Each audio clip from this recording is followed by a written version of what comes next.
एक शब्द है जो हमेशा ही बिजनेस ओनर्स को बहुत मोटिवेट करने का काम करता है और वो शब्द है प्रॉफिट। प्रॉफिट बढ़ाने के चक्कर में बिजनेस ओनर्स बहुत सारे अलग अलग काम करते हैं और उसमें से सबसे ज़रूरी या सबसे ज़्यादा बार किया जाने वाला काम है वो है सेल बढ़ाने का।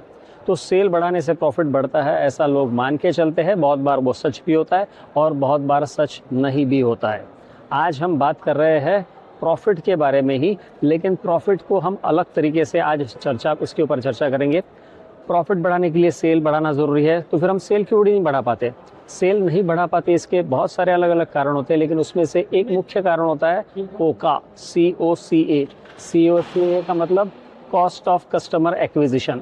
हर कस्टमर, नया कस्टमर लाने के लिए, पाने के लिए हमें उसकी कॉस्ट देनी पड़ती है और वो कॉस्ट ऑफ कस्टमर एक्विजिशन बहुत बार हाई होती है। इसके लिए हम रिस्क नहीं लेना चाहते। आज मैं मुंबई में हूँ, एक टेली के इवेंट में हूँ।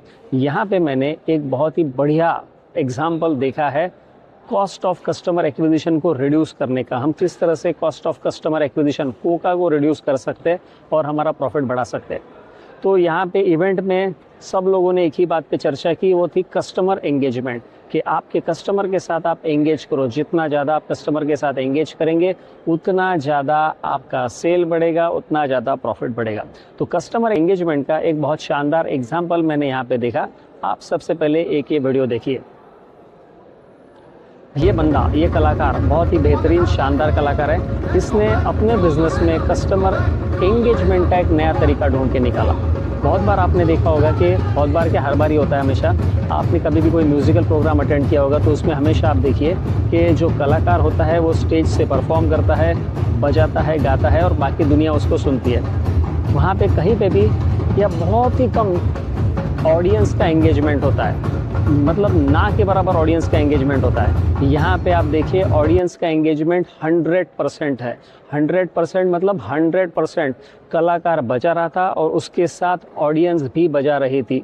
अब ये ऑडियंस मतलब उसके कस्टमर्स नहीं है, प्रोस्पेक्टिव कस्टमर ज़रूर हो सकते हैं।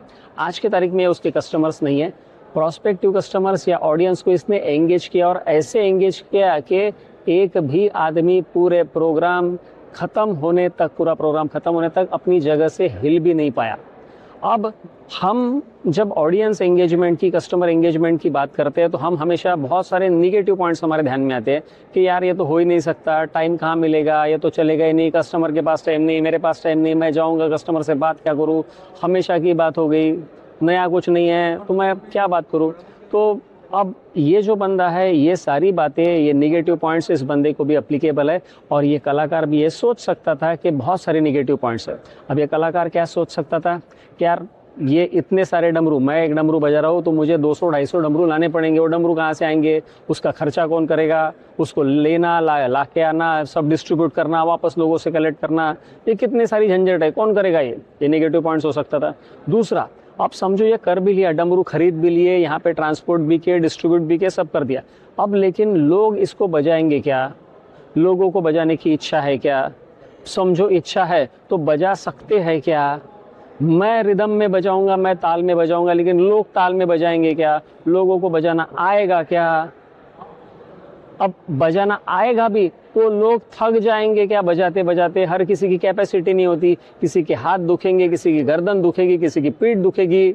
तो ऐसे बहुत सारे नेगेटिव पॉइंट्स इस बंदे के पास भी थे सोचने के लिए, लेकिन इसने कुछ नहीं सोचा। इसने सिर्फ इतना सोचा कि मुझे मेरी ऑडियंस को एंगेज करना है और इसमें वो 100% कामयाब हो गया। तो 100% कामयाब हो गया। आप वीडियो में देख सकते हैं लोग कितने खुश हैं, लोगों को एक नई चीज़ मिली, लोगों को पार्टिसिपेट करने का चांस मिला, लोगों ने बजाया भी, पूरी ताकत से बजाया, किसी ने सही बजाया, किसी ने गलत बजाया, डजंट मैटर, लेकिन लोगों को मज़ा बहुत आया।